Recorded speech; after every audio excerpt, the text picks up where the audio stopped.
Hey everyone, what's up? Hello, Welcome to hello. Recipe for Reality. Zach and Dylan here once again to talk about reality TV. 3 shows this week instead of 4. If you're just starting right with us at the beginning, I'm just going to let you know the order right now so you guys can prepare if you want to skip ahead to the shows you want to hear about. We're going to start talking about Britney Week and Dancing with the Stars. Then we're going to do some Survivor talk. And we'll finish on the finale of Almost Bachelor in Paradise. Yeah, Paradise. it's coming. Well, it's leaving, actually. It's done. Yeah, it's But gone. we'll talk about it. It's gone. Yeah, bittersweet because it's ending, but it was quite an ending. But let's start with Dancing with the Stars. Before we get into that, Zach, what are you eating today? So it was a great week on Survivor. We had some great wins, some unexpected wins, and some unexpected blindsides there on out. Great prize, fruit. So what do I have? My strawberry Welch's gummies. Yeah, and I got like actual fruit. So You're way healthier than me. we're You're way celebrating healthier the than me. Survivor reward of fruit, which we'll talk about a little bit later when we get to Survivor. But also strawberries for Riley and Marissa's fun activities that they were doing with each other with some whipped cream throughout the season My of Bachelor in God. Paradise. But let's start with the show that has nothing to do with fruit. Let's start with Dancing with the Stars. Let's do it. Zach, Britney Week obviously was fun to like tribute a whole show to Britney Spears. It's been a lot with Britney Spears the past few years. We had her in our little simulation for Big Brother when we did it. She's been in the news, and she actually did fairly well on our little Big Brother simulation we did. Yeah, I Thoughts think on she came in somewhere around like fourth or fifth. That was crazy. 4th or 5th or something. Thoughts on Britney Week as a whole before we get into these dancers and start ranking them all while I pick up my fork that just fell. My kind of like my overall thought process is just fun. It's cool because now that Martin is gone, I maybe this isn't true of how the contestants are actually thinking, but I think Right. they all kind of knew that going in through these first weeks after seeing Martin, they had basically everyone else was on a bye week. Right. Unless he pulled something out of nowhere, you're pretty much guaranteeing yourself a bye week into the second week, or really rather the third week, the second kind of Elimination round, yeah. gimmick and elimination. Yeah. So it was awesome to see people kind of come into their own. It was sad because I feel like not to jump the gun, but our eliminations, we've been very good about kind of picking out who the odd one out is as a at these moments. Yeah. Especially the eliminations, and our bottom two. So I'm hoping that it's not so black and white every single week. I'm hoping we get a couple of surprises before we get kind of deeper in. But for now, like I think everyone who's doing well is doing well, and For sure. I'm hoping the best for them. There's I think because we got to factor in fan base, but then once it gets down to the bottom two, it's in the judges' hands. So right. even if Martin outscored Christine last week, it doesn't matter. He was going home. He was going home as long as he was in the bottom two. So it's going to be interesting now going forward if you have someone like JoJo, who's been one of the front runners, doesn't get the votes and is up against someone who is more popular but doesn't get the votes and is in the bottom. JoJo's definitely safe. But if you have two people like JoJo and maybe Amanda, who are both like professional dancers going in the bottom two together, it becomes interesting because then it's really down to the judges and it's really a pot shot. But let's jump right in with Amanda. She was the first one of the night to do a cha-cha to Circus. She's been great. I'm giving her, of course, a point lower than what I would normally give. I would give this an 8. It was just a very solid routine, so I'm bumping it down to a 7 because of that. Only because it didn't have the same emotional impact as The Last Dance, but I thought it was very good. Yeah, I'm at it pretty much the same as you. I'm not gonna. I can't decide if I'm gonna bump her down anymore or not, just because I feel like they're all advancing at a good enough level. I'm gonna give her a solid 8. I think Amanda's technique is pretty flawless. Obviously expected with what she does. But the thing that I love about her more than anything, she not only presents as a professional dancer, but she holds her cool. There's never a moment where you see her sweat. She's always composed. She's always in control. Even if she's not the one leading the dance, she's clearly in control of what she's doing. And that's something wonderful to see. So I'm going to give Amanda an 8 for the week. Cool. Next, we have Iman and Daniela, the tango. I thought this was his best dance yet. I think he still needs to figure out what he's going to do with his upper body because he is so tall. It still feels a little hunched over, especially when they weren't together. When he was on his own, it kind of got hunched over. But I think he's improving. So I gave this one a 6. Yeah, I'm in the same boat as you. I gave him a 6 as well. I feel like everything below the belt is really improving, but everything above the belt, he's still very stiff. Very, I don't know if maybe he's in his own head or not, but he's just very uh what's the word, stagnant above the belt. And I think Yeah. that is kind of, that's to be expected from a basketball player. Right. That's to be expected from Yeah. someone who uses mainly their feet. And this is very, very, very coordinated. So I'm hoping to see him loosen up in the coming weeks. He's doing better than we thought. He was our first boot, and here he is, still here. I think he'll go at least top 8, maybe I would 9. agree. Yeah, I think he's going far because I think people are voting for him because they do like Right. him and they think he's improving. Next, we have Christine and Pasha. They went home, so they won't be on our overall scoreboard. But I thought she did a good job. I think this is a good one to go out with because she obviously loves the show. She gave it all her power. It was nice to see a Paso Doble where the woman is really giving as much attack as the guy, because I feel like sometimes the guy takes over for the Paso. But she did a good job. I gave her a 7. I think she obviously was a little messy. I don't think she should have been eliminated this early at all. I think she's much better than a lot of people left. But I agree. I gave her votes. Yeah, I agree. I gave her a 7. I thought that this was a hard one to go out on because it was so good. It was so well crafted. Her and Pasha had great chemistry. They did such a great job. It was sad to see them go. I get why. I get it's a judge's choice. But you know what? I think I'm interested to see how many times I end up disagreeing with the judges and who they send home, because I thought Christine would have been good to keep.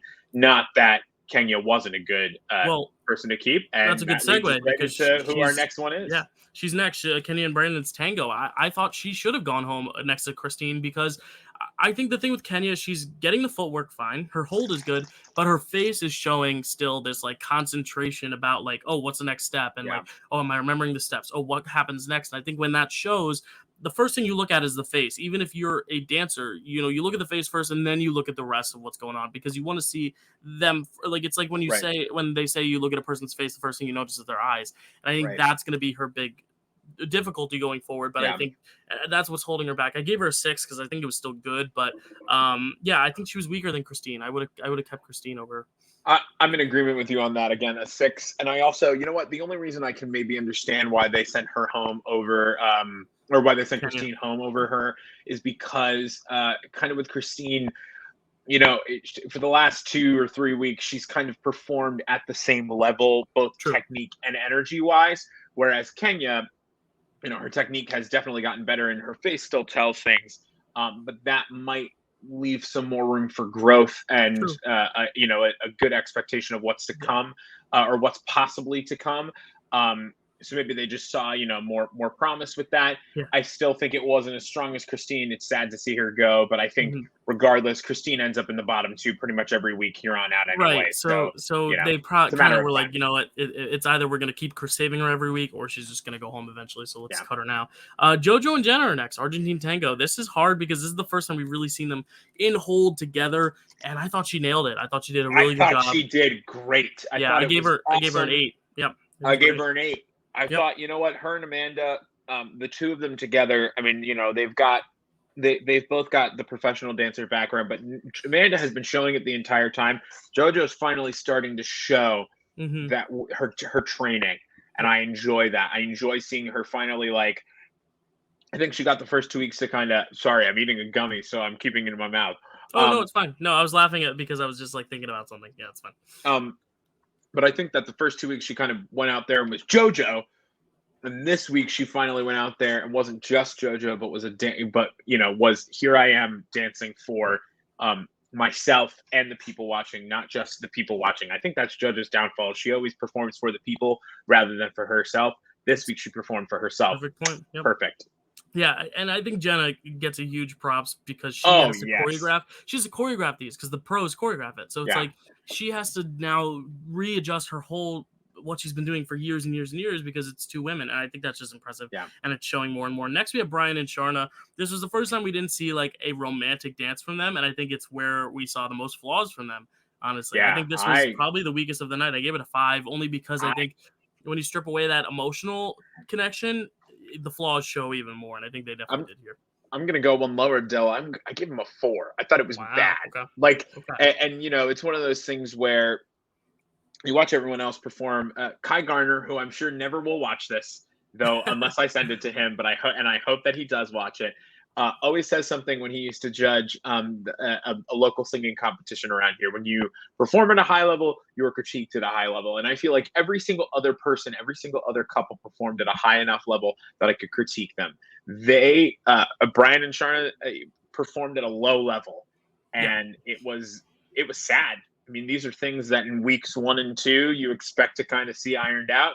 They had a bye week to get through. They didn't have to worry about anything. They were always going to be better than Martin. Now you're in week 3. They probably, if I'm honest, I would have expected them home over Christine and Kenya. But they're going to be in here for a while. Yeah, they're always going to bump themselves up. And America's voting for the romance, not just him. And he's got a fan base already. Next we have Melora and Artem. I'm just keep loving them. I gave it a 7 because I didn't think it was as strong as her last one, because the last one was just such a great surprise. This one though I think was still solid. She's really giving a lot with her face, and it's finally communicating through her body.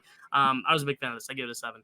Yeah, I gave her a 6, pretty much the same reason. I thought she was wonderful. I still think her dancing and her technique, it's getting better. It just needs to continue growing. Right. And her storytelling is so good, but I think her storytelling saved her less this week than it did last week. But it's awesome because I feel like she never stops growing technique-wise. And she is not just someone who's relying on what she's good at, which is her storytelling. She's saying, I know I can storytell, I know I can act, but I want to make sure that I'm here doing what this show is about. And I give her mad credit for that. Yeah. Absolutely mad credit for that. Yep. Next we have Mel C and Gleb. I was excited to see her do a tango because she has like the most amazing arms and legs. Like they're so muscular, and I think she used them well. I think towards the middle, like something clicked, and I think it got thrown off a little bit, but I think she recovered well, and I just think it was just a solid tango. I know you were a little underwhelmed with her week 1, and then you really liked her week 2. I'm still really liking her. I think she's been much better than we all predicted she would be. I gave her an 8. I thought she was great. I think she's fallen in the middle for me. Kind of, I gave her such low scores that first week, such a high praise last week. I'm right in the middle. I think that she did a really, really great job. I think she still struggles to connect with the music a little bit, which I think for her is going to be her downfall as she gets, further and further into the competition. But I think that she did a great job. I gave her a 6. I think that, she for me is someone that I hope to keep watching and keep being surprised by. Yeah. Rather than to kind of see her and just be like, oh, every week it's too difficult. Right. Hoping for the best for her. Yeah. Next we have Jimmy and Emma with the salsa, and I really like them too. I think we thought Matt James was going to be like the big front runner week 1 for the guys, but I think Jimmy is growing more and more to be that front runner. I think he's relatable, Jimmy. He's lovable, and his salsa was great. I think he has the same problem with Kenya where it's still a little obvious he's thinking about the steps and not just being one with the music. So I gave him a 7, but he is growing week and week and week every week, and I'm so excited to see him grow. I gave him an 8. I thought he killed this. I thought he killed it. I thought he was having fun. I thought he was connected with the music, connected with what was going on. He knows how to play to the audience. And also, sure, his technique isn't there yet. He's still thinking through things. But every small detail that he does, every big thing that he does for himself shines through and makes him that much more easy to root for. And I appreciate it. I loved watching him, and I'm excited to keep watching him. Next, we have Olivia and Val with their tango. I think this is more and more of what the Olivia Val has been seeing this whole season is finally showing for me. Like, I think she's growing a lot, and I think this was a really great showing of technique. I think she is almost kind of what I want Sasha and Suni to be. In fact, that like she started with this like plastic smile, and now I feel like she's finally feeling herself and feeling the music, whereas Suni's still kind of bottled up. And I don't want to show my hand with Suni later, but I think Olivia is now kind of showing that she can be younger, because JoJo's the youngest one there, but JoJo's a different case. But like Olivia and Suni are both very young too, and I think Olivia is starting to really feel herself and come out of her shell a lot quicker than Suni is. So I gave her an 8. I thought this was a really good dance. I agree. I thought she did well. I thought it was again, I see her mom when I look at her, but what I think it's really crazy. And I remember watching videos of her kind of when the whole scandal erupted, and I remember thinking like, she doesn't look that much like her mom, but she really looks like her mom. And I think that she uses that to her advantage. Right. She's very elegant. She's very mature for being so young. She holds herself very mature for being someone who's, rather young. And I think that plays to her advantage. I gave her a 7. I thought she did well. I think she's done better in other weeks, but still so strong. She holds her own against someone like JoJo and Amanda, which is incredibly impressive. Yeah, I just brought her up before, but let's talk about Suni and Sasha now. They did a foxtrot.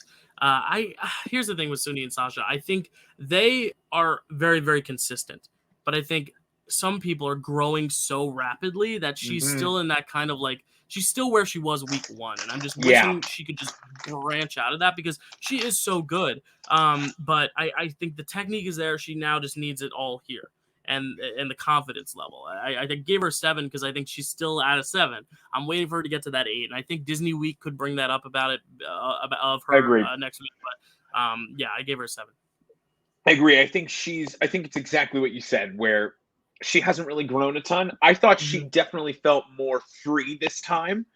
I think she's opened up more in a week, which is always exciting to see, to actually get to see.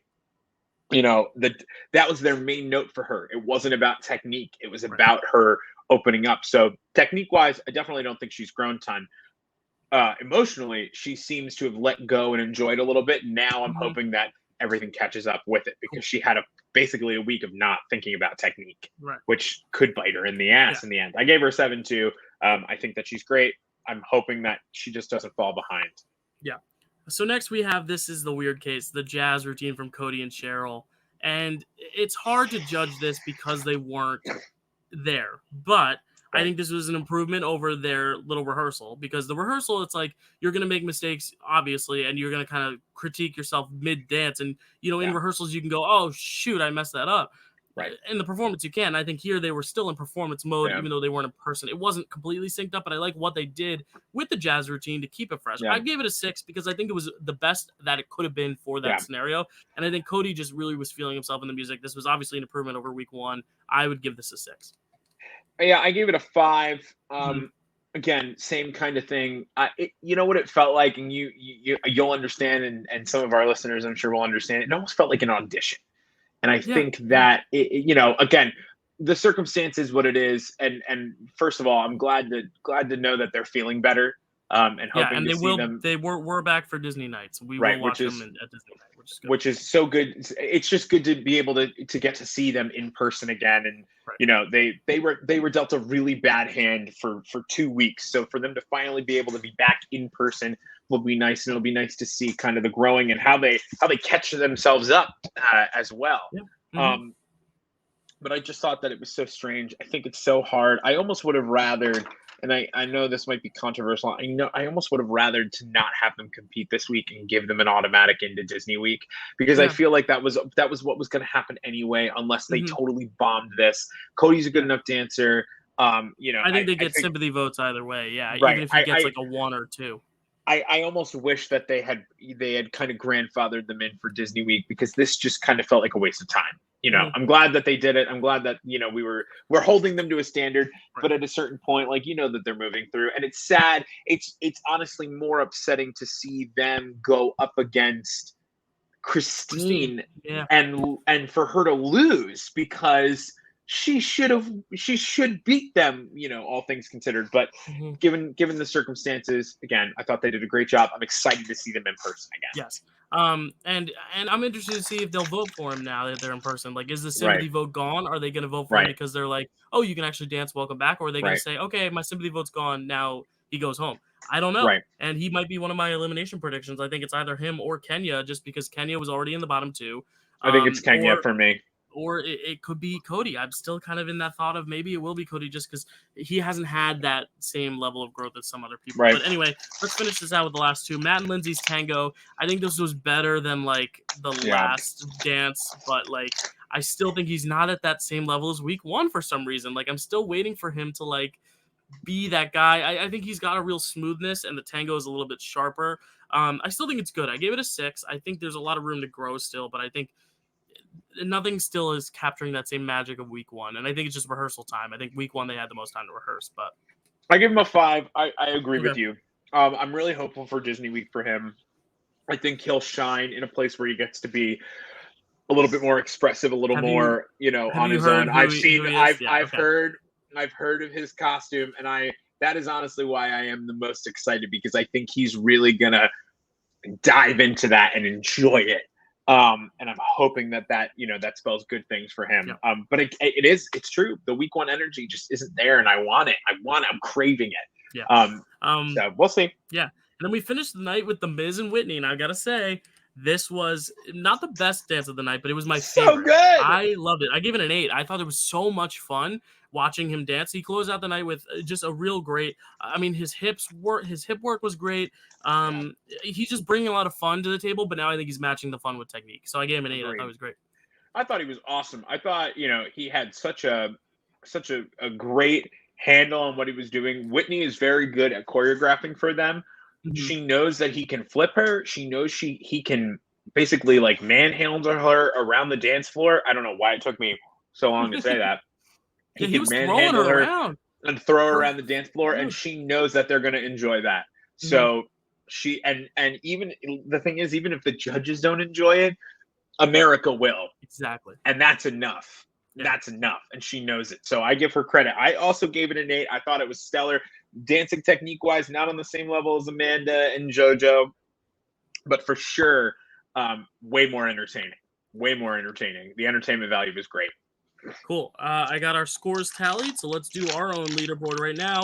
In 7th place at the bottom, we had Brian and Sharna with 9.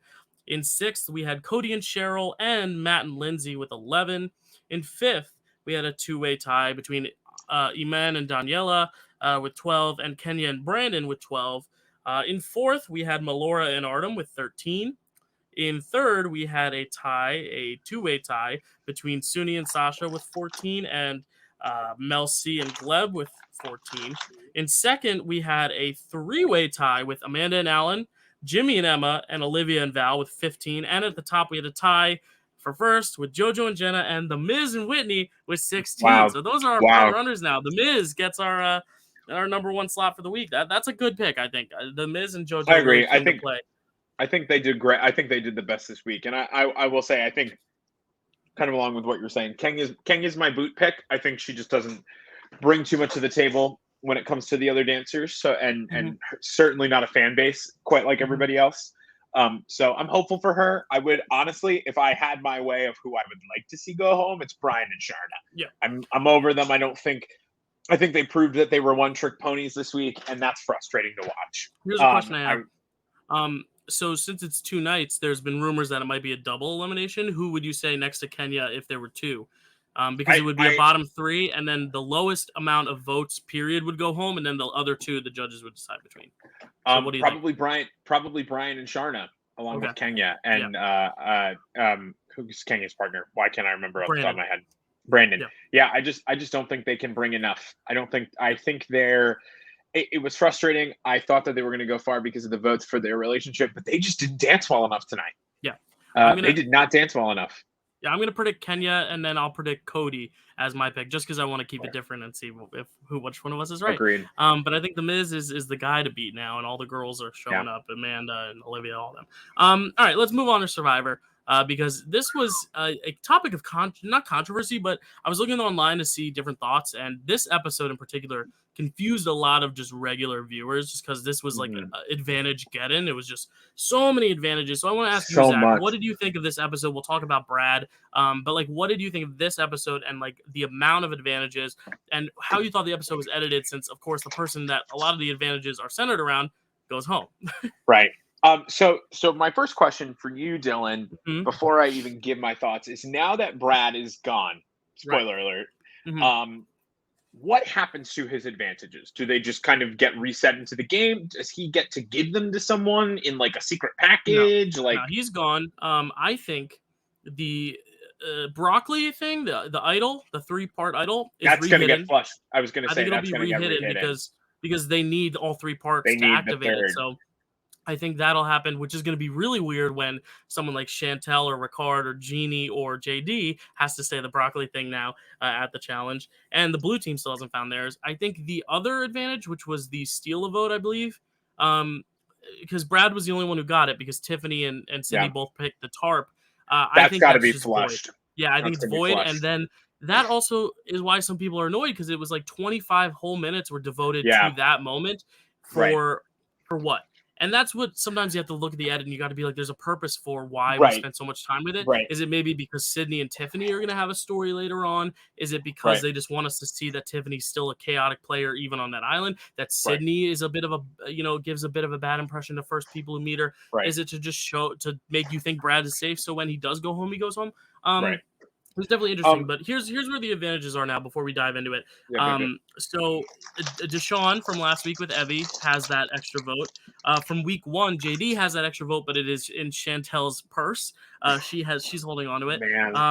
Xander has that extra vote that he got in week 1, except he can't vote until the idol is activated, and he has the 1/3 of the idol. So that's where all the advantages are. There really aren't a tons in the game right now. It's just a matter of like 2 of them were just gotten rid of now, and we still got to find 2/3 of this idol. We got to, there's going to be more of these decisions that give out extra votes. I hope we're kind of done with the whole like go to an island and risk your vote, steal a vote, because I just think it's over complicating stuff. Like make it just idols and then do it. It was so interesting. 3 episodes in, the game moves so quick, and there's no time to stop. There's no time to breathe. So I think one of the things I like about the game so much, watching it for the first time, is you're watching and the whole episode, anybody could go home. And I think that's something that it excites me over watching Big Brother. On Big Brother, you usually have a pretty good idea because of live feeds. You know who's going home. You know who's like really in jeopardy. It's only down to 2 people, really. Right, and you can see a blind side kind of coming a mile away. Whereas this, I'm watching and I'm watching the immunity challenge and I'm like, oh my God, I don't know who I want to win. I don't know who I want to lose. I don't know, how I'm going to feel if, Luvu wins again. I kind of want Luvu to lose. So so we get something going on. Fine. Yasa is Xander and Evie. Yeah, Yasa, they finally get their first win. And Tiffany beasted that way across. Like she came to play, and I think that's good. That's what's so interesting about this game is someone who could be on the bottom. She might still be toward the bottom on our rankings. We'll see, but like someone who could be on the bottom of her tribe can then still perform in the challenge. She got one of the bags up there, whereas JD on the other tribe is trying to get the bag up there and is just failing miserably. Oh boy, JD. We will talk about him, but I am very upset with my winner pick as of this week. Right. Of course, everything changes week to week for Survivor. Exactly. So, I think that's one of the cool things. This was, I can see why some people would be frustrated, especially some like casual. Because for me, even like you feel kind of like you're led one way the whole episode, and then all of a sudden, right at the end, you're thrown a loop. We're told that Nasir's in trouble. We're told that Tiffany could be in trouble. I think this was the right move, though. I think Brad going home. I agree in retrospect, I think JD is a much more chaotic player. But Brad has had his fair share of chaos, and I think the difference is that Brad is someone who is finding advantages. And while JD is also getting advantages, he's making it known. He's not hiding it as well as Brad is. And I think to have someone who's very open like that on your side, now he's indebted to Shannon Ricard. And I think that was a big step. And I think people are like, well, why would you get rid of Brad? But I get it. I get why you would keep JD, because now he's just kind of a lost puppy dog that you can kind of string along. You can keep JD for as long as you need in this game right now, and I think that'll be interesting, especially when you have someone like Chantel, who again, I guess, do you want to move into our picks? Let's move into our picks before we move into that, because I have a feeling who your number 1 is. But let's just look at this is the last week. You had Brad at 13. I had him at 14, so I narrowed the gap 1 more point again. But you had such a big week 1 that you're still up 52-45. It was big. But we both had him in our bottom 3, and I had him in my bottom 2 because I think it was very clear that if that tribe was losing, he was going home. We just both thought that Yellow would lose, but Yellow finally pulled one out, so good for them. But who's your number 1, Zach? Let's get into the rankings, and we'll kind of just assess the gameplay from there. So I have gone back and forth on my number 1 and my number 2 quite a bit, but I think I'm going to stick with my gut and keep her there. First of all, I'm very happy to say that my top 2 are both women. That is very exciting. I don't, again, I'm coming off of being a Big Brother super fan where like women winning the game is rare. Unfortunately, whereas I know in Survivor, it's not a rare thing. There's so much to play. But both my number 1 and my number 2 are women. My number 1 is Evie. I think Evie has positioned herself nearly perfectly. Yeah, The she really only does. way that this could fall apart is if someone on that team gets the immunity idol, Tiffany gets the other immunity idol, and then it is up to Evie and Liana to decide who they are going to send home between the two of them. And to tell you the truth, I now don't really see a world in which that occurs, especially Yeah. because Tiffany does not have the extra vote. Mm-hmm. Xander, up until that idol is found, has no vote. So Yep. Evie and Liana still control the vote together. Yep. And I think 100%. that is just huge. That's just huge. I don't see a path where she doesn't make it to the merge and then beyond it. I think she's doing a great job. I'm very excited. And tell us your number 2, because I think that's my number 1. I'm pretty Number sure 2 is Chantel. Yeah, Number 2 she's is my Chantel. number 1. Yeah, she is crushing it, man. She's crushing it. She's so where did I have her our first predictions? I think don't remember. We had her in like the middle, like 9 or 8. Or I had like her she was 1, 2, 3, 4, 5, 6, 7, 8, 9, 10, 11, 12th. She was 12th. And now she really has, with JD and Ricard and Brad, she is killing it. Everyone's coming to her for information, and JD literally handed his extra vote to her. Like, that is something that normally would get someone booted. I think if that were to happen at Final 6 or Final 5, like, yeah, you boot JD there. But I think because it's so early, she used this as a moment to be like, I'm going to take the power, and I am going to make sure that this kid is indebted to me. And now I don't see how those three, Chantel, Ricard, and JD, how they break. I really don't. Unless, of course, we see Jeannie be the one who finds the idol, or JD does something stupid again, which could very well happen. But I think Ricard is my number 2 for that reason. I think Chantel and Ricard are running that tribe, but Ricard's kind of like the henchman to Chantel. He's the one who's kind of being the one to pick the fights. You know, he's the one who brought up Jeannie's name at Tribal. He's like, yeah, where'd that first vote come from? Which is something I didn't see coming. But then Chantel was like the one kind of pulling the strings and controlling the whole vote. Agreed. So I think those two are very, very safe. I think they will dictate kind of the rest of the game. And then 3, I'll just say my 3 because it was your 1, is Evie, because I think the same reason. She's on the weakest tribe. But at this point, I don't know if they're the weakest tribe, because if the challenge ends with throwing things, Xander can do it. So I really don't think they're in as much danger as we think, especially with the preview. Blue Tribe might be throwing the challenge. I don't know why they would. I don't know why you would ever throw a challenge when you're a team. You should never throw a fucking challenge in any of these fucking games, in any of these shows. Don't throw a challenge, man. But yeah, I have Evie in 3rd, because even if they do lose, I think she's in complete control. But who is your number 2 and who's your number 3? Who's your number 3? Did you give your number 2 yet? Ricard. He's with Chantel. Oh, all right. Yeah. Ricard was your number 3. Your number 2. My number 3 is Deshaun. Okay, cool. I think Deshaun is well set up. Everyone's coming to him and letting him know that Nasir's got his name in his mouth. He got on that island pretty easily. He's got, not this week, but the last week. With Evie. He's got Evie in his back pocket. When that merge happens, he's set up very, very well. Because the merge, but I will say, I think he's low in my tier. I will say that, and not to give anything away, but I think Nasir makes it to merge at least. Because I just think, again, I think he's too good of an asset to not keep around. But I think that he doesn't make it out alive of like that first week of merge. So I think Deshaun is going to be able to position himself very well in that time to make sure that he's hidden behind people like Danny and Xander and even Evie. I think that he could come from behind and kind of push himself behind Evie. She's a big person controlling votes and stuff. And even Chantel, Ricard. There's a lot of people he can hide behind when he gets there. It's funny because 4 through 9, I put the entire Blue Tribe just because I don't see them losing. The preview is showing them being like, hey, let's throw this challenge. But I think if they were going to actually throw a challenge, they would not show us in the preview. I think it's a red herring because Danny's the one saying like, oh, why would we throw a challenge? I think Danny's going to be the one to be like, no, guys, we're not throwing a challenge. And he's going to win it for them. But I won't tell you all of them right now. But at number 4, I have Erica because I think that tribe is the safest.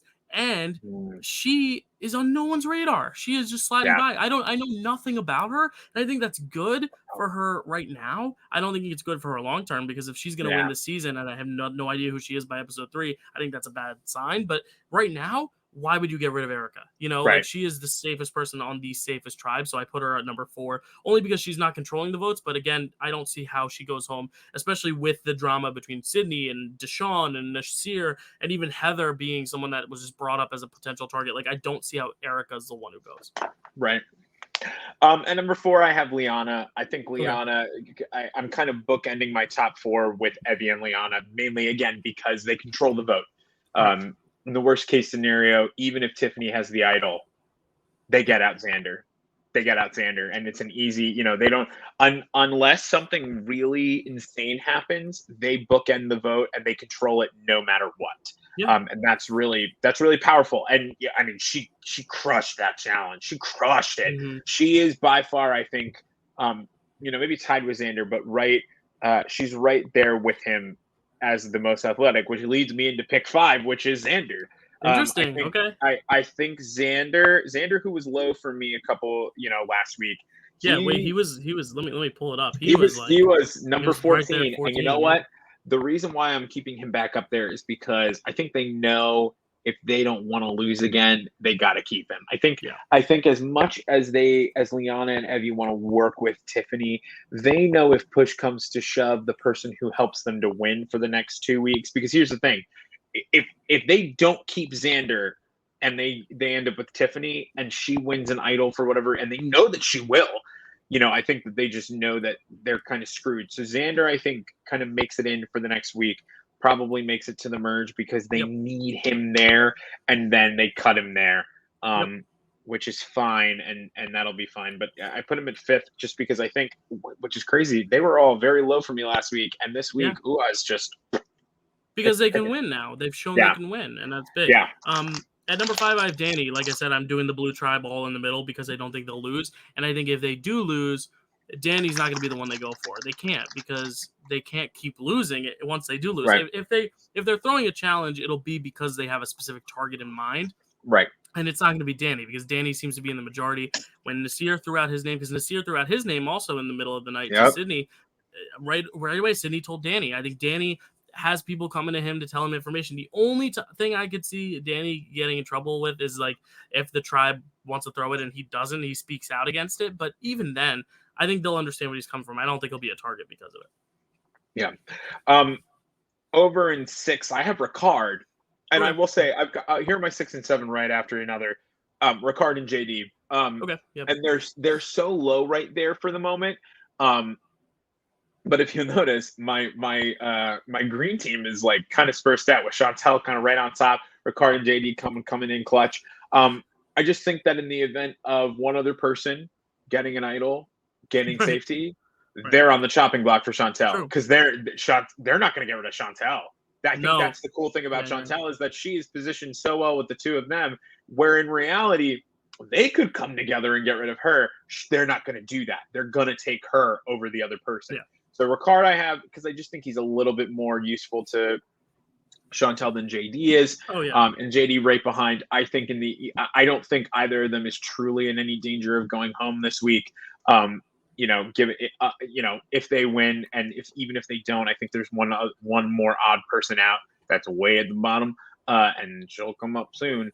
But I think Ricard and JD stand out to me as the people who kind of need to keep themselves in good graces with Chantel. Otherwise, they're going to be at the other end of her chopping block.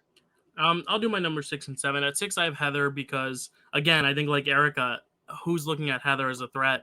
The only reason you got her is because she's weak, but I don't think they're going to, if they lose, it'll be because they throw a challenge. And I don't think they throw a challenge to get Heather out. I think they throw a challenge to get someone else out.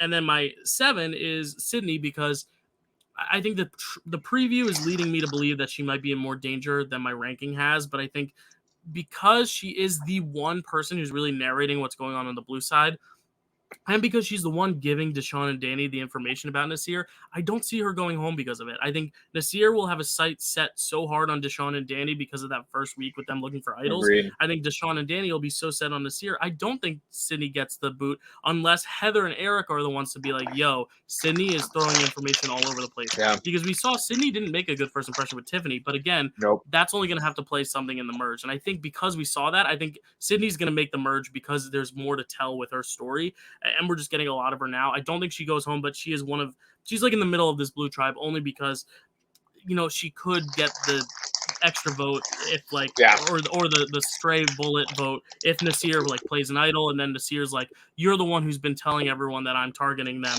and Nasir takes out Sydney. But I think Nasir would go for someone else who I have next. I'll just say at number 8 I have Deshawn, just because I think Nasir and Deshawn might be the one who goes up against Nasir, and in the preview Deshawn's the one saying I want to throw the challenge. So my only worry for Deshawn is if he's like, I want to throw the challenge, and Danny gets pissed off at that, Danny could lose Deshawn and get mad at Deshawn. I don't think he goes home. Like I said, I put this whole blue tribe from number 4 to 9, which means 9 is Nasir. But I have 4 through 9, the blue tribe, just because I don't see them losing unless they throw it. And Deshawn is the one who supposedly wants to throw it, but I don't think they're going to follow suit with him. And that could put him on the outs. But like you said, he has a lot of power. He has the extra vote. He has Evie on the other side. Like, I don't see this blue tribe losing. So that's why I have them. And then Nasir at 9, just because, you know, I think he's in the most danger on the blue tribe if they lose, just because I just think all of them were sitting on the beach talking about him. Sydney talked to everyone. And I think he's going to need like Heather and Erica to come to him to make something happen, or he's going to go home first on that team. But like you said, I don't see how he doesn't make the merge, because I don't think this team is losing. So I really don't think he's in as much danger. I think they just have to give us something, because it's going to end up having an impact later in the game. So they're giving the little teases of it now. Because Nasir, it was like week 1 he was low, week 2 he was like a godsend, and now week 3 he's being sketchy again. And it's like, it's so hard to place him. So I put him at 9th. He's the least safe on the blue, but I don't think he's going home, because I don't think blue's going home. So you can give your 8 and 9.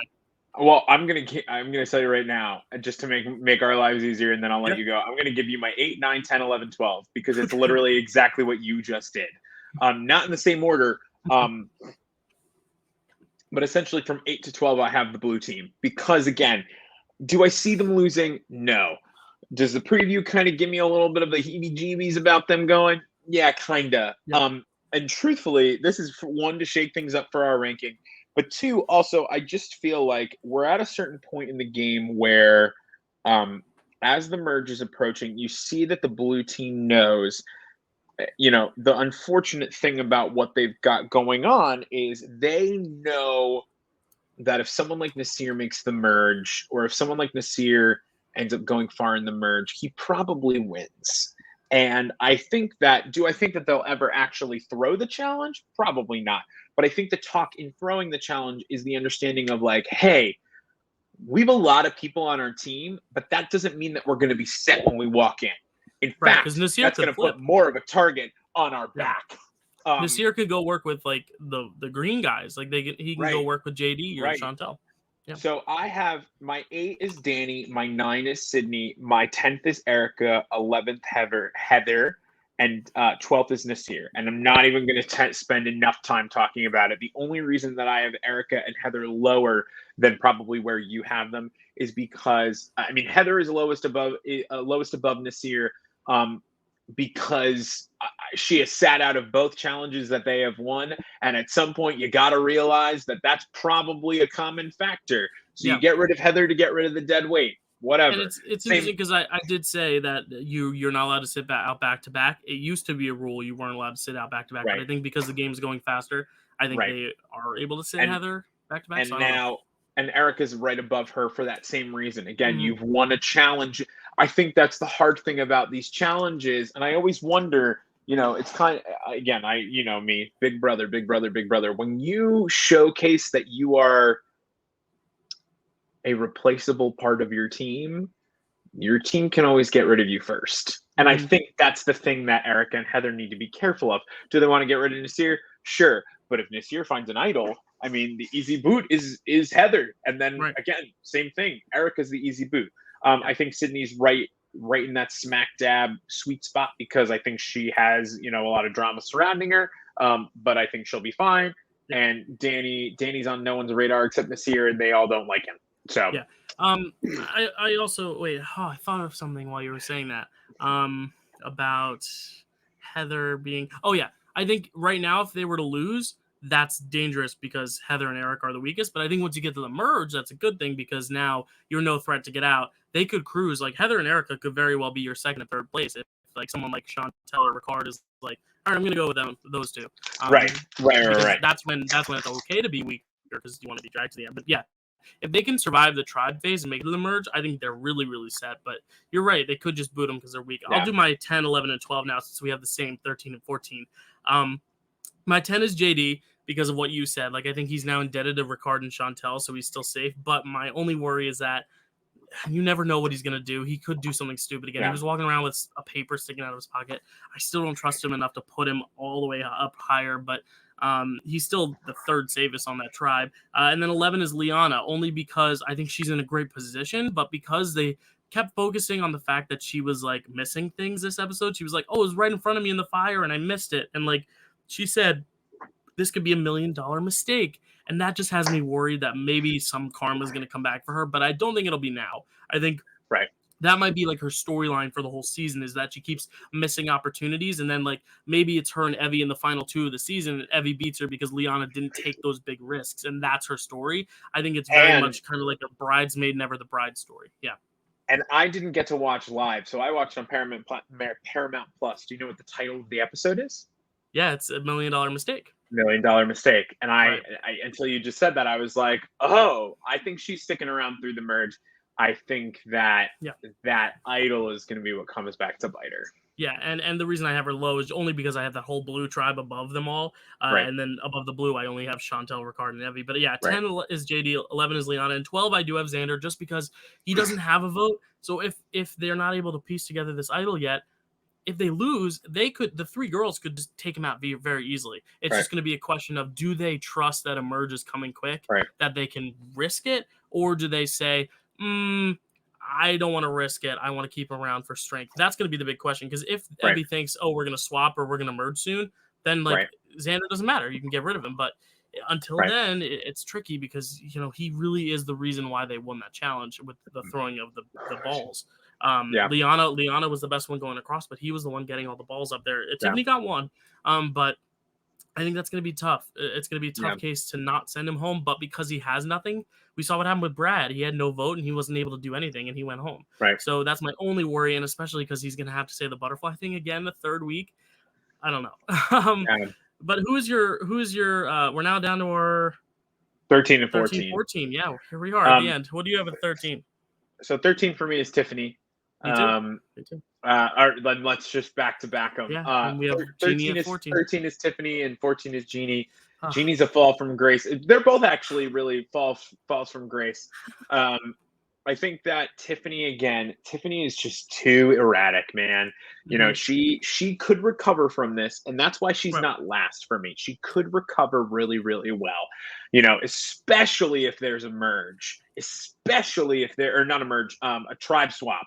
Especially if there's a tribe swap, she could come out of this squeaky clean. And, you know, but up until that moment, you know, she's still the slowest one on her tribe. She is still, you know, she got one of them up there, but really anyone could have got one of them up there. This isn't a skill challenge, except for JD. I just think that, you know, they know, and even what she said, where she was like, I wouldn't have told them if they weren't around, but they were around. And I'm like, you know, you're on your tribe right now and you say you're such a good social player, but then you're going to keep a big secret from the 2 people who are going to keep you safe. Yeah. I think that she thinks she's a better player than she is. And she's lucky that she's easy to keep around right now. Yeah. And we'll see how that keeps going. If there's a girls' alliance, like, she might be okay. But then again, like I said, they don't want to come down to just Liana and Evie being on a tribe by themselves. No. They might have to risk her. And she didn't get along well with Sydney. Like, Sydney was already like, she's just such a chaotic player. And that was a first impression from someone you had never met, and you're already on a bad foot. Like, if they merge, Sydney's never going to want to work with her. And if all 6 blue Luvu members are in the merge, Tiffany might be a detriment to Evie and Liana's game. If Evie and Liana want to be like, hey, let's work with blue, they can't do that if Tiffany is still there. So I think that they're gonna have to cut her if they lose. But I do have Jeannie at 14 because I do think Green might lose again, only because Brad was a strong physical competitor, and I think, like Voce, you're getting rid of the stronger person because you want the more loyal person. And yeah, JD's probably more loyal to Shan and Ricard now, but is JD going to offer as much in challenges as Brad? I think Jeannie does offer stuff in challenges. That's why she's never been on the chopping block, but now she's the odd woman out. And unless they just say, hey, we need to keep the tribe strong, I don't think it's a scenario like Tiffany, though. I don't think JD's a Tiffany. I really just think, I think Jeannie's done. I just, if they lose, I just don't see how she recovers unless she finds an idol. It's the same thing. I just don't see a recovery. I don't see a recovery from this, she's so far on the outskirts. It would be one thing if she had just kind of given in and voted for Brad to kind of stay in the good graces. She voted for JD. Chantel knows that. She knows that, if she figures out who the ringleader is, which I'm sure she could at this point, because the thing about JD is that JD doesn't have enough pull to really sway all of them. That it's got to be Ricard or Shan. And with how Ricard called her out, I think Shan's looking at that and going like, I can't get rid of one of the two of them if I've got Jeannie here because she's not working for me. Yeah. She's not working for me. Dylan, really quick, we've given our rankings. I'm gonna say now that we're 3 weeks in, let's do an update. Yeah. An updated winner pick. You now have a little bit of the edit. You now have some boots. Neither of our original winner picks have gone home. But now knowing what who would you pick as your winner? I think the obvious winner pick right now would be Shan because she's running things. She's getting great character moments. She had that beautiful moment that she was talking about with her dad and her mom with their divorce and having to pick one. Beautiful, beautiful moment.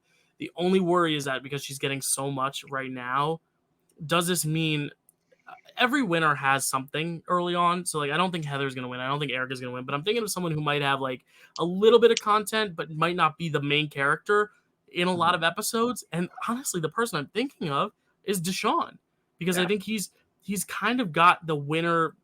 He's gotten a few moments like the triple D thing, but in the episodes that weren't the second episode where he was on that island with Evie, episode 1 and episode 3, we got one confessional from him, but it was not this big long thing. It was just a little bit of his thought process just to remind us that he's there. And I think that's what's separating the two. I think Chantel could be someone who just runs really far in the game and then gets cut 5th or 6th or 4th place. But I think right now, I'd say based on the subtlety of the edit, but also having enough of an edit and being in a good position on a great tribe, having the numbers, I'd say Deshaun. Okay. Even though I have him lower in my rankings, which is crazy, but I think of course. Right now he's not as safe. But if his tribe can get there, I think Deshaun. So here, along with what you've just said, is why Evie is my winner pick right now. Evie has gotten a lot of screen time, but no story yet. And I think they're waiting for the story because I think, we saw Brad who got a shit ton of screen time and then he just left. But Evie has had screen time consistently all 3 episodes. She's a storyteller for her tribe. She's the person that the producers are relying on to pretty much drive the story forward. I think that she kind of like what you were saying, she's in the spotlight, but not really shown as the winner yet. And I mean, we've got kind of the same top 3. I think that Evie, Chantel, or Deshaun are currently my picks to win. Chantel might be a little too obvious. Yeah. Deshaun might not be safe enough. Evie for me is right in that sweet spot. Those are the obvious 3, one for each tribe for sure. And I think also because Blue hasn't lost yet, we really can only get so much, which is why the only people we're really getting from are people like Deshaun and Sydney who have gone to that island, or even Danny. But the past few episodes, where's Danny been? They haven't shown it. I've seen no Danny. I've really not seen any Nasir either. You see that little itty bitty portion of Nasir, but that might be all that we get of him, and that's the thing. Nothing of Heather, nothing of Erica, nothing of really anybody else. So we'll see. I think I'm rooting for Shan right now, but I think that the winner pick, if I just had to predict one based on the edit, is Deshaun. But there's so much left, and I can't wait to see. Maybe those are the next 3 boots, and we'll just be we'll be eating our words. We'll be final 3: Erica, Heather, Tiffany. What? Who knows? Let's transition to our biggest topic of the week, and that is the Bachelor in Paradise finale. I don't want to spend too much time, only because it's not like a strategy thing. We don't have to say like And how also, good of a winning game did they play. We saw a lot of this coming from miles away. Right. I mean, now that the season is over, just to start us off, I mean, a lot of these things were sleuthed out from previews. You know, Riley's proposal, Kenny's proposal, you know, the big question mark proposal of the season was Joe, and that's only because of Kendall. And they were the most, I think, consistent couple because they were there from the beginning. I don't think they were the biggest question mark. I think the biggest question mark looking at the season would have been Kenny and Maury, but even on this night, like none of the three I had questions about. Like I really didn't. The biggest question was Thomas and Becca because like I thought they would leave together because they did seem solid. The breakup seemed weird, but then we saw they're together again. And so are Noah and Abigail. So let's talk about those two couples because Noah and Abigail had a disastrous beginning of the episode. Like that was a tough breakup to watch.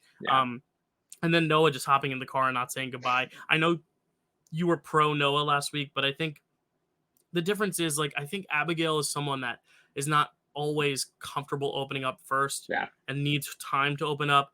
And I just think at this point, you'd think Noah would know that. So when Noah said, I love you, and she didn't immediately say it back, I think he should have given it a little while before just immediately being like, all right, nope, she hasn't said it, I'm out. Because she was about to say it. Like she got there. Just if you love her, if you really do love her, you would know that she would need like a day or two to tell you. So to just dip like that, like I was very much pro Abigail, but I'm glad they have solved things. I'm glad they didn't take much time in the episode to really dwell on it. I like how they kind of prioritized the three couples that did get engaged. Even Thomas and Becca, their breakup, it didn't take forever. It was, you know, a very short bit. I think my favorite bit, which we'll talk about, is the bromance of the island. But Zach, what did you think of these breakups or bromances and all the in-betweens? So I am still pro Noah, but I am pro Abigail as well. One of the things that I was thinking about as you were talking and also just in general, you know, the difference in Paradise versus a regular season of The Bachelor or The Bachelorette is you not only fall in love with this person, but you watch everyone else around you either fall in love or break apart. And I think when you see people like Riley and Marissa and Joe and Serena falling in love and taking the plunge, so to speak, you know, when you give out that energy and it's not really returned right away, I think there's probably something within your brain that kind of gives you that feeling of like, well, this isn't worth it. You know, I came on here for this. Other people found it. I guess I didn't. So do I think that Noah handled it the best way? By far, no, absolutely not. But I do give him, you know, I give him the benefit of the doubt. Noah really grew on me. I mean, you watched Tayshia's season with me. I hated Noah. I thought he was terrible. Thought he was a gross character. We were pro Bennett. We were pro Bennett for a while, and guess what? Pro Bono, pro Bennett, not anymore. I'm a big Noah fan, and I think that he, you know, one of the cool things I like about now that the show is over, getting to see him and Abigail post, he really does love her, and that's a really awesome thing to see. The thing about Bachelor is that so many couples that leave engaged don't work out. Some do.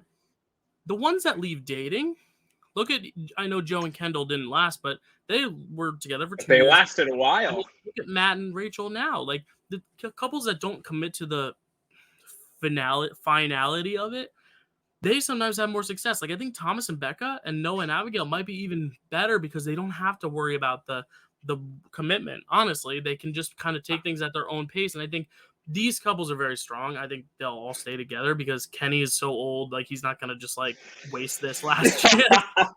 Joe's so old. Well, Joe's older. So like, I don't think they have, I agree. You know, like if it was a couple in their 20s, you know, we could go back on the show 3 or 4 more times, but I don't think Joe and Kenny can do that. And I think Riley and Marissa just love each other so much. But I think Riley's hesitation of, do I want to propose without Marissa meeting my mom? I think that makes valid sense. I mean, it's a very untraditional route. Let's call a spade with Bachelor Nation in the series itself. I mean, what's asked of you as a contestant is a lot. It's a lot. And what's asked of you as a lead is even more. And I think that's something that, you know, something that media just kind of feeds to us is we want things a certain way, right? We want the engagement at the end. We want the love story. But I think you're 100% right. I mean, you're right. Look at Matt and Rachel, who, you know, they were under fire for months. And they're stronger than ever now because they didn't get engaged and they separated and they came back together. And again, if you get separated on an engagement, you can't go back on that. You can't go back on that.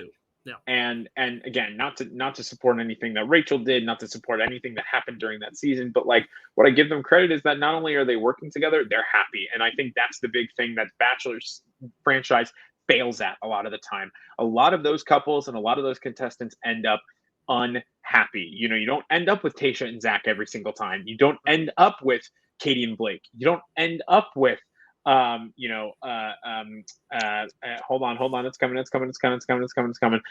don't but you end up with Hannah and Jeds. You end up with Peter the Tyler the Tyler C heartbreak that we were all literally looking at it and going like, yes, that makes sense. And then that's not what happens. And I think like, is that good TV? For sure. Is that great for the social experiment that is The Bachelor? I don't know. I don't know. Look at Dean and Kaylin. They are the ones who are like initiating all this stuff, and they are together. They are not engaged. They left Bachelor in Paradise dating, and I think that really is the difference. And I do think these couples, like I said, because Kenny and Joe are so mature, and because Riley is so mature, like I think they're all younger girls, but the guys are older. So I think there's gonna be more of like a legitimate like we see with Zach and Tayshia. Zach's older. So like there's just that idea of like I'm not gonna go through this again. Like I want there's no rush. Even on their engagement, there's no rush for the wedding. I think that's what's super important. You know, everyone wants the wedding. Everyone wants the end. Everyone wants the thing that we were all waiting for. But like Zach and Tayshia have said many times, like there's no rush for them. They're not going anywhere. And I think the same is going to be true of, Kenny and Mar. Kenny and Mar maybe the least out of the three, just because like Kenny's not getting any younger. Oh, Kenny, I'm so sorry if you ever watch this. Why would you ever watch this? Kenny never watches this. I'll be a millionaire for all the followers I have. Riley, oh my God, my cat has jumped onto my lap. But like Riley and Marissa, I feel like there's no reason for them to do. They could date and end up having a kid before they get married, and it wouldn't matter because their parents get to watch. They get to watch their love story play out live in front of them, and I think that's something special. Bachelor has its purpose.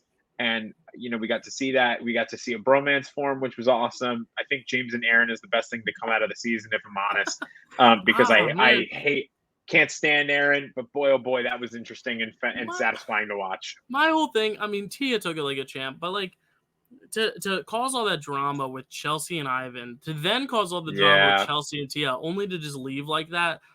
Aaron was a douche going out like that. I don't like him. James, I get the James thing because like he was only there for 2 weeks with Anna, and I do think there could have been a way to be like, hey, like let's call each other when we get home, like like let's go on a date.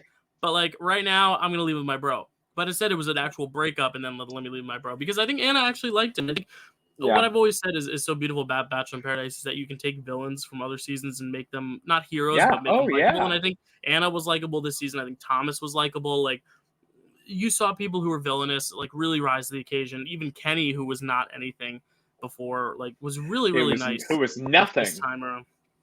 So I like that aspect of the show. And I wish them well, Aaron and James. I mean, that was just a fun moment, but at the same time, I felt bad for Tia. I felt bad for Anna because it seemed almost like once James left, because I think it was a hard thing to do because he was like, do I really want to pursue this girl? And he's like, I just don't feel it. For the producers, I think the producers were the ones who were like, well, go grab Aaron. Like, let's make a bit of it. And I think that was unfair to Tia because I think Aaron and Tia might have been able to explore something, but rumors are that Tia has a boyfriend, so everything's all okay. So what I really don't like about Aaron, I've never been an Aaron fan. I wasn't an Aaron fan on Katie's season. I wasn't an Aaron fan on Bachelor in Paradise. What I don't like about Aaron is that Aaron is on a show about getting married, and the dude's not ready to be married, and you can tell. And he just doesn't look like he's looking for that. He doesn't look like he's actually looking for a wife. He just feels like a frat bro who's consistently putting himself in these situations where, like, I mean, I imagine a Katie season for Thomas without Aaron, and I think he actually ends up making it far. And honestly, might end up being the next Bachelor. And the thing that's sucky is that, like, for someone like Aaron, who came on being like, all he's thinking about is being the next Bachelor, for him to then just go on Bachelor in Paradise and really kind of just like fuck around for however many weeks and not really do much of anything. I mean, that's what's frustrating is that, for me, it was a redemption for Thomas. I think Thomas and Becca's breakup was one of the harder ones of the season, along with Noah and Abigail, because after a while you start rooting for them, and then it's Mhm. great to see them, kind of come back together. Thomas flipped for me completely. Mhm. But to be honest, I don't even remember why I didn't like Thomas in the first place. Like, 'Cause I they think told you to. right. I think I didn't like Thomas because they told me not to, and they told me I shouldn't. So not liking him in the end wasn't really a personal decision. It was more of like, yeah, he kind of sucked on Katie's season, right? And I Yeah. think even Katie has acknowledged that, like where Yeah, she she, tags him you and know, stuff now. Yeah. where like I didn't hate you because you sucked. I hated you because I was in a high pressure situation. So I am Yeah. happy to get to see him have his redemption along with Yeah. Becca, and to see, I feel bad for McKenna and for Tia and for Anna, who Yeah. are all leaving the beach single again. Well, McKenna had the option to leave. Like, Ed wanted her to, but that was funny. That was just ridiculous. But have you ever seen the show Love Is Blind? I have not, but I know enough about it. What's interesting about it is they do like the blind dating thing early on, and then like they spend the next like few months after they get engaged, like working on their marriage. And Right. the question is, Right. will they or Will not they they will make they the work or altar? won't they? Yeah, Right. make the altar rather than will they be proposed. I think Bachelor could do a similar thing. I think they have to do this couple assessment thing halfway through to Yeah. where it's like you don't have the Aarons, the Jameses, the Tias at the end. You only Right. have the ones who are committed. And then the second half of the show is now that you are committed in a relationship, can you get to an engagement? And Right. then you fly home, you see what it's like meeting their families for a Oh few weeks. yeah. Then Absolutely. And then you come then a back to the few weeks beach. later, then you come back to the beach Then and you say, come "Do back you to the want to beach. propose?" I think that'd be a much better thing because then you have couples at the end who just aren't gonna Yeah. last. Like Ed and McKenna, No, they're that not was gonna last, never well. And why would they? Because they came in and they knew each other for less right? than a week. And then you can Um, have people like Riley go back and meet Marissa's family and her meet his family. right. I think that'd be a really cool way to do it, where you spend like 3 weeks at the beach, determine do you want to be in a relationship with this person, and then spend like the next month or Yeah. two at home, and then come back to the beach. Are you going to propose or Right. not? Or are you going to stay together? Or are you going to break up? Dylan, I've got one question before we go because Mhm. we're running out of time. Yeah, yeah. Um, the big question, the big frustration of the night, Kendall coming back. What do you think? I thought you were going to ask me who has the recipe for reality. We'll save that Oh for later. no, But that's a big question too. that'll be our No, that's our last The question. Kendall thing was such a producer thing. Like you even saw with Joe, like he God. was just kind of. I think Joe was smiling because he was like, "Really, they made you do this." I think at this point Joe was so far removed from it. Good for Joe for not getting Yeah. flustered, but I think it was just for them to create some sort of drama since they knew they couldn't get anything Right. from Riley, from Kenny, like because there was no drama headed in the proposals because you knew it was Right. all going to happen. The only Right. drama was is Riley ready, but Riley was ready. Riley was ready. And There was it's never a just, question. yeah, Kendall, and then for her to be like, "I just want to let you know I'm happy for you," and then walk away. I was like, it was so I weird, and I'm like, I poor, thought it. poor Kendall too, like, because Yeah. Kendall didn't want to do that. Kendall wasn't like, "I can't let him propose without me Right. saying something." It was the producers like, "Do you want to say one last goodbye to Joe?" It was just so dumb. But I what were I your am thoughts? assuming. I dropped something. I can still hear you, but I'm gonna No, just it's fine. I'm in agreement. I thought it was so tacky. I thought it was so yeah, poorly done. I thought it was just kind of in poor taste in general. Their relationship is already finished, and it was mhm. finished in the couple of episodes before that. She It was finished basically before the said, season. but even like her There closure, it is. she Yeah, basically said, "I'm good, and I'm happy you're happy. yeah, It's just hard to watch you." And then she left. And I was like, bravo, amazing. Good for you, Kendall. You shouldn't have been here in the first place. Glad you're leaving. Hope that you're okay on the way out. And then I think bringing her back, I mean, they must have offered her a little bit of a bonus or something along yeah, that lines. And you know what? If she's trying to get her money, good for you. Do what you got to do.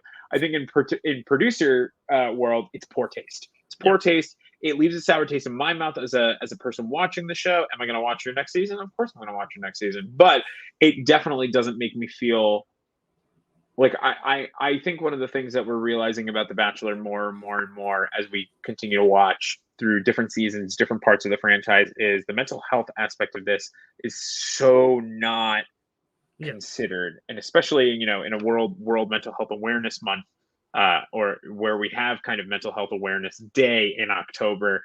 One of Mhm. the big things that you have to think about with these shows, and this is something that I think I'm going to put on for the next couple of times we go through this, just as a big reminder after, because we saw a lot of it. Derek F, I hated him on the show, but I give him a lot of respect as a person. People are like hating him and telling him just like, get be gone from the world. And you know what? On all of these, Big Brother, Survivor, Bachelor in Paradise, Bachelor Nation, even things like Master Chef, which we should talk about that one day. You know, to go on and attack these people with negative comments. A, what are you doing? And B, remember through it all, these are people, they have real lives. They took a leap and a risk to be on reality TV. The least you can do is respect them by not telling them to jump off a cliff. Right. That's the perfect way to end that. Yeah, that's a great way to close that out, because I think leave Kendall alone. Bachelor Nation gets it the worst, I think, for sure. Because Survivor also, the editors have control of, oh, is that a bad thing? All right, let's not show it. Or let's only show it if it's like, let's only show it if it's scheming, not if you're like an actual bad person. Big Brother is tough too because of the live feed. They don't care. They don't care. Anyway, who has the recipe for reality, Zach? Oh, man, it's Shan, dude. It's Shan. She is reality TV gold right now. She's got everything I want. Everything I want. She's cooking up. She's cooking it up. Even without the fruit, she was able to cook it up this week. Good for her. What about for you? I'm giving it to Riley only because he had the best moment that made me cry.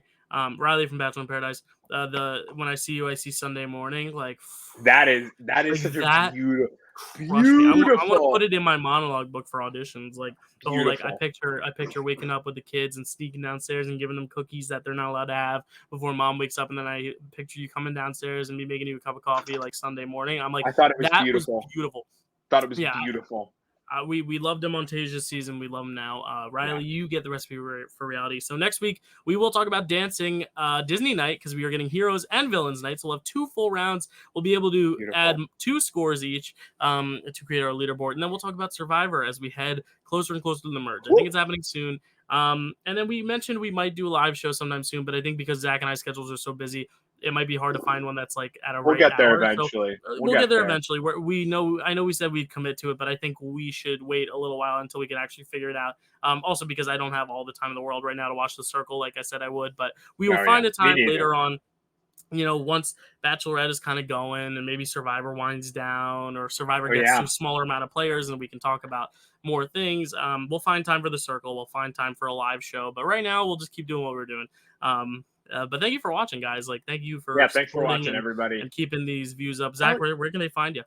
Well, first of all, tell your friends to come watch us. You like reality TV? Come watch us. And I put time codes down there so you all can pick what you want to watch. Like, you don't have to sit through the dancing talk. You can skip the Survivor stuff. You can skip the Bachelor stuff. And listen, here's the thing: if you're watching and you're like, I don't give a rat's behind about all of your Dancing with the Stars scores, I just want to know about like what you thought about the night. Well, then maybe tell us. We might not listen to you, but like it's always helpful to know. This is only our third episode, third. Yeah, we're still Survivor episode, but 4th because we did preseason Survivor. Yeah, we're getting our bearings about. Dylan's been doing this for a lot longer than I have, on his channel here. But just let us know what you're thinking. Let us know what what you want to see, what you're liking. You can find me at my social media. You got it down here. The Twitter is the most important one. That's where I put all my funny stuff. I don't post as much on TikTok. Oh my God. The campaigning is still live. If anyone knows anyone who casts at CBS who might want to get me on the Big Brother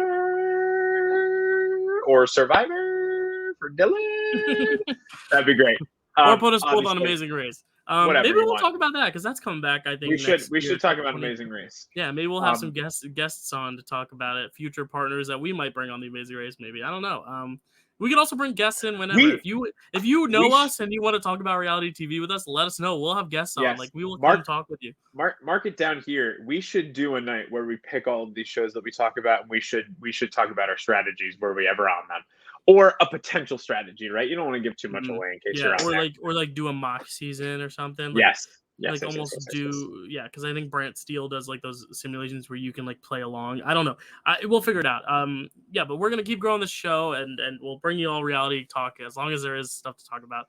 My socials are down there. I won't spend too much time talking about them. Thank you guys so much for watching. That was Zach. I'm Dylan. We love you all. We'll see you next time. Bye, guys.